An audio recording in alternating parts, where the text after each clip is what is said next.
Hello. This is the last Yule, a Tales of Britain tale of Britain, but a special Christmas tale of Britain which will not be in the book Tales of Britain. But this is a Yule tale, and it's a true thing that happened somewhere out east in a kind of England type area. I will get more specific. Those Saxons must be shown the light, or it's Augustine's last Yule. What could be more natural as the seasons turn and the harvest is safely in, and the temperatures are zooming down to their icy depths, than to get together in the warm with those you love and revel in your good fortune to be fed and clothed and cosy. This is what humans have been doing for every winter solstice since the last ice age melted. The hard work is over for another journey around the sun, and it's time to get indoors and reap the rewards. Over time, this period of festivity took on all sorts of traditions. Northern tribes began to bring in evergreens into their homes, and a big log which burned all winter long and kept everyone warm. They would share their best food and tastiest brews, and all the family would join together to enjoy the 12-day festival which came to be known as Yule. Once the Saxons had settled into their new lives in the eastern lands of Britain, of course, they brought their Yule traditions with them to the British Isles. And the Britons had been celebrating it this time of year since time immemorial. Anyway, so it was always a time of warmth and wassail, festivity, families, and friendship. In the year 597, however, far away in Rome, the ever-growing Christian church viewed the carousing behaviour of the Saxons with a sneer. Years earlier, the Romans had introduced Christianity to Britain, but since they had fled the country and left it open to attacks from hairy tribes of all kinds, it seemed the island had gone from bad to worse.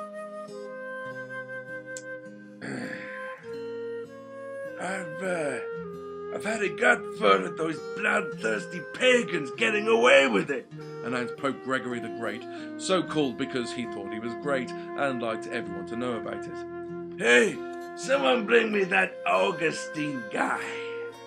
Augustine was a holy man, very holy, who lived very near the Pope's palace, and when he was sent for, he dared waste no time in running full pelt all the way to the papa of the church, and was quite out of breath as he kissed the Pope's ring. How can I help you, your holiness? He panted. Yo, Augustine, you've read the Bible, right? The Pope growled. Augustine enthusiastically nodded his head. Over and over, it's my favourite. Great read, Augustine stammered. Good. Okay, you're just the guy we need, Augustine. I like a prior with guts, you know? It's those goddamn Saxons. You know, those are over there on that jagged little rock out west. Gregory indicated a rudimentary atlas which filled a wall of his palace. Those hoodlums, right? Those hoodlums over there, they're carving the place up, bringing back their old gods, the demons and devils and the pagans. I ask you, are we gonna just sit here and take it? Good Lord, no, Augustine piped up. You bet your sweet sandals we ain't, the Pope shot back. So you're gonna go over there, Augustine. You're gonna show those stinking barbarians who the real God is around here, okay? You do okay in Britain, Augustine? Who knows? Maybe we'll make you a saint. Huh? Augustine blushed. Being made a saint was by far the greatest honour the church could bestow, even if you did have to be dead to get it. On the other hand, Pope Gregory went on, if you fail me in the church, and you find you can't convert these hairy sons of witches, you're no good to me, Augustine. M-O-R-T-I.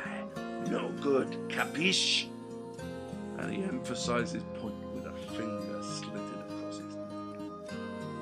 Augustine got the drift and got it strong. "Leave it with me, your holiness," he stammered. "I'll show them our Lord's grace on my mamma's life." "Your life will do, Augustine," the Pope replied. "You got until the end of the year, now get going." And Augustine did get going. With the fastest horses and the fastest ship, he landed in the county of Kent, very near the town of Ramsgate, just in time for the holidays. The Saxon king of Kent at this time was Ethelbert. "Everyone calls me Ethel." He laughed as he went to meet Augustine on the windy seashore. "How you doing, mate?" King Ethel said as he warmly thumped the Italian visitor on the back. "Nice to meet one of these bishops the wife's always going on about. You're just in time for Yule." Ethelbert's wife Bertha was the daughter of a French king and had been brought up Christian. "Don't know what she sees in all that myself," the king told Augustine. "I prefer to live in the here and now, mate. Whatever happened in a desert ruled over by Rome 500 years ago has got nothing to do with me or my kingdom. But she's a lovely girl, my Bertha. So any friend of hers is a friend of mine, mate." "Are you really sure I can't tempt you into perhaps having a bit of a christening yourself, sire?" Augustine replied in his best Saxon. "No, mate. No, don't you start with that Hosanna business," King Ethelbert brayed. "I'll put up with enough of that for the missus. Nah, mate, we're all about the crack, you know. Fighting and boozing and killing till it's time to take our seats at the best table in Valhalla and start all over again. Bertha's told me all about your idea of heaven. Sounds all a bit, clean for my liking. I mean, what can you really offer me?" "Well, we have bells." "Fair dues. I like a nice clanging bell. I do. I like a nice clanging bell. But what else?" We have this book," Augustine replied, holding up the latest edition of the Bible. "I'm not really much of a reader, to be honest, mate. What else do you have?" "Candles?" "Well, we've all got candles, you strange Italian, you." "Bell, book and candle don't do it for me, mate. Sorry, but never mind. At this time of year, especially, Gussie, we believe in welcoming everyone in to enjoy our hospitality, no matter what they believe in. So gee up and let's get in the warm, me old son." So, clip, clippity-clop, clippity-clop, clippity-clop, they rode through the snowy country southwest to King Ethelbert's court at Canterbury. And by the time darkness had fallen, Augustine and all the Saxons were warmly gathered in the great hall, surrounded by greenery, with holly, ivy, mistletoe and fir jostling for prominence in every beam.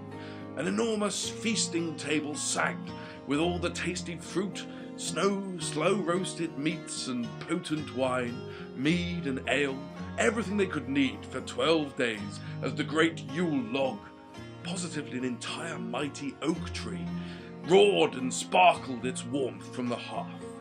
Outside, all was darkness, driving snow, viciously icy winds.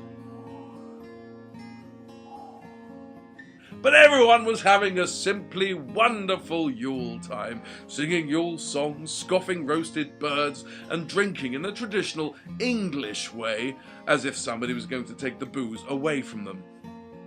Augustine was never really one for parties, but he sat to King Ethel's left, with Queen Bertha to the right, and he timidly nursed his communion wine. "Drink up, eat up, Gussie, my son," the king boomed. "This is how you do the winter solstice, mate. Good food, good drink, good company. Oh yeah, the crackling Yule log. We got 12 days of this merriment, so tuck in." "That's interesting, you know. We have 12 days of Christmas as well," replied Augustine. "Today is our Lord's birthday, you know." This was not entirely true. Nobody really had any idea when Jesus' birthday actually was, but a century or two earlier, Augustine's namesake, St. Augustine of Hippo, was one of a bunch of Christian bosses who had decided it would be just much simpler, just easier, just much simpler if the Christian calendar just copied as many old pagan festivals as possible. The Roman feasts of Saturnalia and Mithras centered on December the 25th, which was the birthday of their own sun gods, and so the nativity was relocated to winter. Augustine, however, had absolute full faith that Jesus' wintry birthday date was entirely true, and that belief was good enough for him. Nah, Augustine, let's not talk business, it's Yule! It's Yule! King Ethel laughed.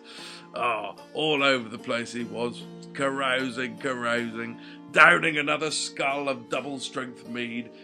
Right, okay everyone, it's time. We were playing games involving passing parcels and hitting each other with inflated bladders. And, speaking of inflated bladders, excuse me. The king excused himself with a merry belch. Like that. And so the party swung on with music and games and more eating and drinking until a pigeon arrived. This Saxon Great Hall, you can imagine it, had 2 holes in the roof, high up at each end, the only ventilation for all the smoke rising from the sparking, warm Yule log. A great cheer, hey, went up as this flustered pigeon, what's the noise the pigeons make? The pigeon came in. It flapped its way noisily through the one hole, fluttered around in its hot, bright, evergreen new surroundings. I mean, for the pigeon, this was incredible. Can you imagine the pigeon? What is this? There's a pig down there. It's been roasted and there's like baubles and oh my God, what is this? And the pigeon was just going crazy. It was crazy pigeon time. Oh dear. Anyway, the bird snatched a twig of holly, singed its wing. Oh!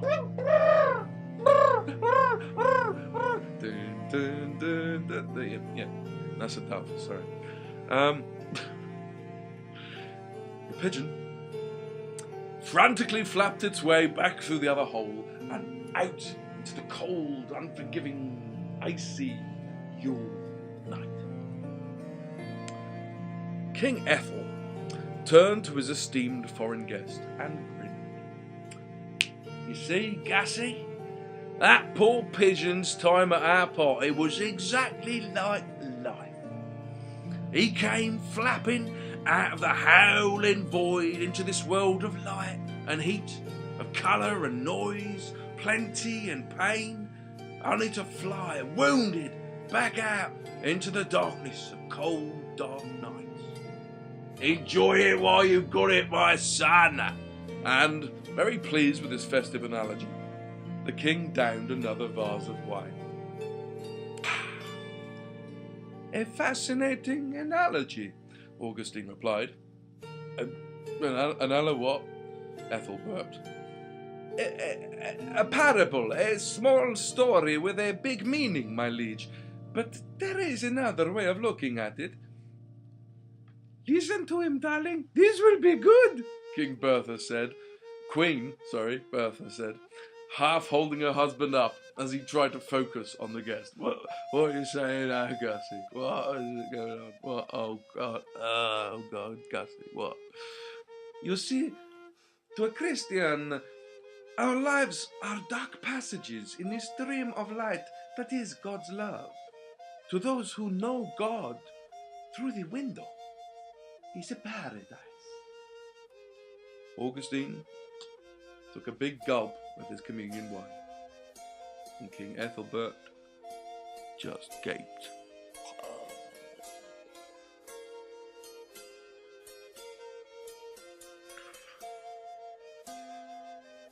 When he awoke that Boxing Day morning, Ethelbert had a strange sensation that somebody had been using the inside of his head as some kind of toilet punching bag combination.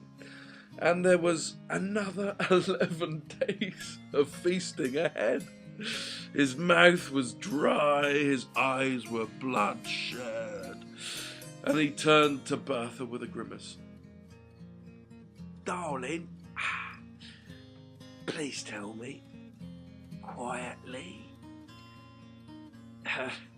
did I do or say something last night I should probably remember this morning?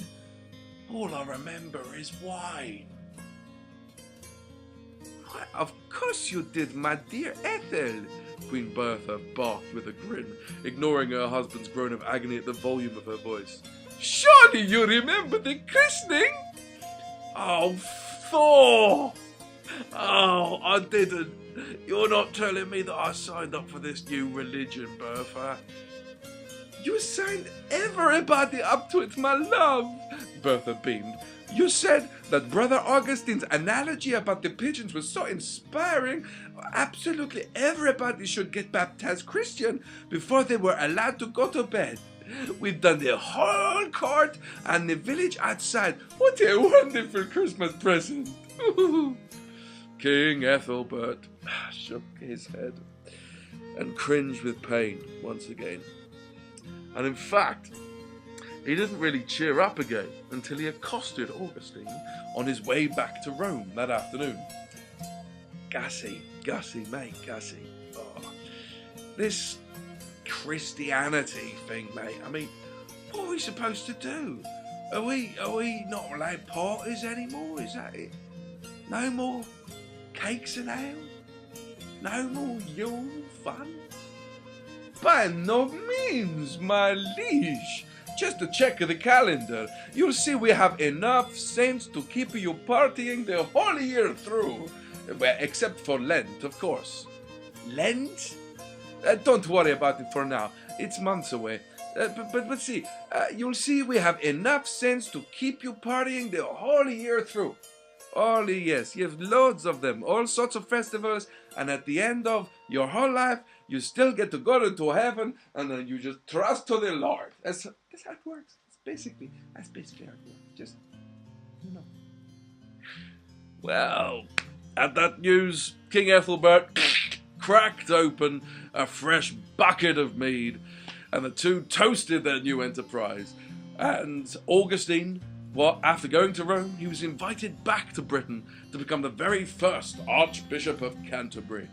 Not only that, but yes, Augustine was eventually made Saint Augustine, the very first saint of that name not to be a hippo. This meant he had his own feast day in May, providing further excuses for parties, and Saint Augustine's promise to keep the spirit of Yule alive in the island of Britain. Well, bar the odd Puritan hiccup with Cromwell and all that stuff. That promise has stayed true to this day. Happy Yule! The Yuletide spirit has never gone away. Raise a toast to Gus and Ethel this Christmas Day.